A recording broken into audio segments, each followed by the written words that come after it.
इस तरह के अंधविश्वास जो हमारे जीवन को कहां ले जा रहे हैं। और दुर्भाग्य तो ये है कि ये बताने वाले कौन है? ऐसे लोगों ने हमारे सनातन परंपरा को बार बार चोट पहुंचाया है। ऐसे लोगों ने हमारी सनातन परंपरा को कलंकित करने का कार्य किया है। तो आप समझ जाना महाराज कि जहां पर जिस कथा में इस तरह की बात हो जाए, एक मंत्र बता रहा हूं, एक मूल मंत्र बता रहा हूं। इस मूल मंत्र को अपने बच्चों को भी सिखाओ, अपने घर परिवार को सिखाओ और अपने समाज को सिखाओ, अपने गांव में सिखाओ। माता बहनें, जो भी भाई बंधु हैं, सब इस मंत्र को धारण कर लो। और इस मंत्र को धारण करने के बाद मैं आपको वचन देता हूं, परमपिता परमेश्वर की कसम, शपथ है भगवान श्री राम की, शपथ है भगवान श्री कृष्ण की, अगर इसके बाद जीवन में आपके कभी कष्ट आए। अब आप भी सोच रहे होंगे कि महाराज अभी तक तो मटके की बात सुनी, अभी तक तो पुष्प की बात सुनी, अभी कोई महाराज जी कोई दूसरा उपाय तो ना बताने इसी तरह से। क्योंकि अब तक आपके ज्ञान चक्षु खुल चुके हैं महाराज, आपकी तीसरी आंख खुल चुकी है, आप समझ चुके हैं अंधविश्वास। तो करना क्या है? जहां भी इस तरह की बात आपको सुनने को मिलता है, किसी कथा में आप गए, किसी ऐसे अनुष्ठान में, आयोजन में गए और वहां पे आपको बताना शुरू किया किसी ने कि महाराज एक काम करना, पान के पत्ते लेना, सुपारी लेना, तिलक लगाना और फिर रख देना, सुबह सोते समय तकिए के नीचे रख लेना महाराज, और सुबह देखना पैसे की बारिश होने लगेगी। समझ लेना कि वह साक्षात अधर्म बैठा हुआ है। वह स्वरूप तो उसका संत का है, लेकिन उससे बड़ा अधर्मी कोई नहीं है, उससे बड़ा पापी कोई नहीं है महाराज। ऐसे व्यक्ति से उसकी एक एक वचन अंधविश्वास से भरी है। उस जगह को तत्क्षण छोड़ देना, उस जगह को तत्काल छोड़ देना महाराज। उस जगह पर कभी आपका कल्याण नहीं हो सकता, कभी आपका भला नहीं हो सकता, कभी परम पिता परमेश्वर तो वहां हो ही नहीं सकते। और अधर्म का साथ देने कभी भगवान ने नहीं दिया। भगवान ने तो कहा है, भगवान ने तो कहा है कि मैं कभी अधर्म का साथ नहीं दूंगा, मैं कभी अधर्म को पोषित नहीं करूंगा। मैं उस व्यक्ति की मदद करता हूं, उस व्यक्ति का साथ देता हूं जो अपने पुरुषार्थ पर भरोसा रखता है। उस व्यक्ति की मैं मदद करता हूं, उसका किस्मत भाग्य सब कुछ अगर उसका पुरुषार्थ है और मुझ में निमित्त होकर के अब मेरे चरणों में, यानी मेरे चरणों में अपने कर्म योग को समर्पित करता है, अर्थात हे परमपिता परमेश्वर, यह दुनिया तो कदम कदम पे धोखे से भरी है। एक आप ही निश्चल हो, एक आप ही ऐसे न्याय करने वाले हो, जब कभी कभी आप अन्याय नहीं कर सकते।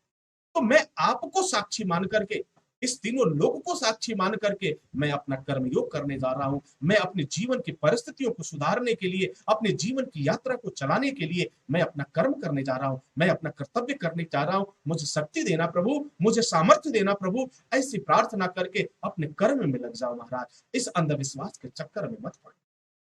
जब जब इस अंधविश्वास के चक्कर में पड़ोगे, तब तक तुम्हें चोट पहुंचेगी, तुम्हारे अंतर मन को चोट पहुंचेगी, तुम्हारे विश्वास को ठेस पहुंचेगी महाराज। और परम पिता परमेश्वर ने कभी भी ऐसा नहीं कहा। परम पिता परमेश्वर को तो लोगों ने ऐसा कह करके बदनाम कर रखा महाराज। परम पिता परमेश्वर ऐसा बिल्कुल नहीं करते। भगवान ने कभी ऐसा नहीं कहा कि तुम कायर बन जाओ। भगवान ने ऐसा कभी नहीं कहा कि तुम कायर बन जाओ, तुम बैठे रहो और तुम्हारे जीवन की हर रीति पूरी होती नहीं।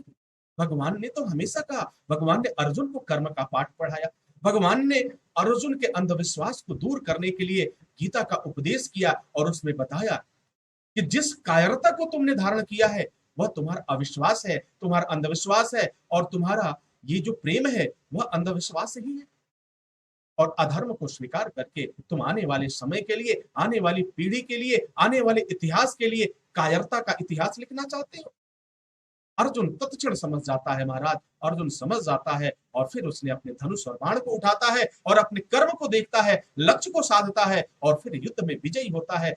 धर्म के मार्ग पर चल करके उसने कर्म की साधना किया।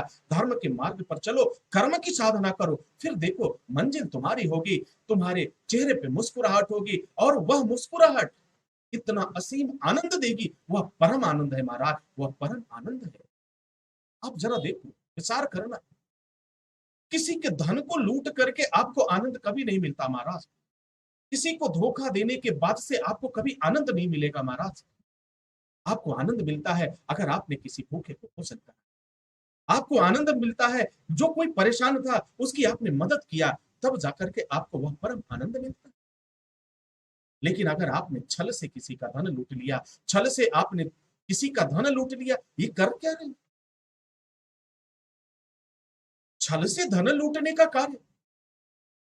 ये जो भी धर्म अनुरागी हैं, वह बेचारे इतने भोले हैं कि परमपिता परमेश्वर में आस्था है, लेकिन उनके धन को लूटने का यह कार्य किया जा रहा है। तभी तो किसी ने ऐसे कहा कि गुड़हल के फूल को डालो, मटके में डालो और फिर सोना हो जाएगा। महाराज, सोना तो नहीं होगा, लेकिन एक बात तो तय है कि अधर्म ने, इस अविश्वास ने, इस अंधविश्वास ने आपको जागृत करने का कार्य जरूर किया। अगर ये ऐसा नहीं होता तो शायद मैं आज इस प्रसंग पे चर्चा नहीं करता। अगर इस तरह की घटना नहीं घटती, इस तरह का अगर मटका 5,000 रुपए में नहीं मिलता, तो महाराज आपसे चर्चा भी नहीं करता।